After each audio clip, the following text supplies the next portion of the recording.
Yo, what is up guys? I'm back again with a brand new tutorial.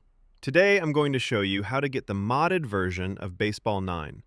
This will basically give you unlimited dice gems and coins in the game, which you can use to purchase anything.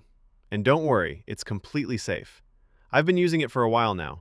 I have a bunch of options right here, such as unlock all items, unlimited gems, coins, and energy, unlimited upgrade, free shopping, and much more. The first thing you want to do is grab your iOS or Android device. I'm using an Android today. Once you're on your device, make sure you already have Baseball 9 installed and fully updated. If you need to check, just go to the App Store or Google Play Store. Once that's done, the next thing you need to do is to simply head over to the pinned comments down below. There, I explain exactly where you can get Baseball 9++. So, just head over to the pinned comments, leave a like if this method worked for you at the end, and that's it. See you all in the next video. Bye-bye!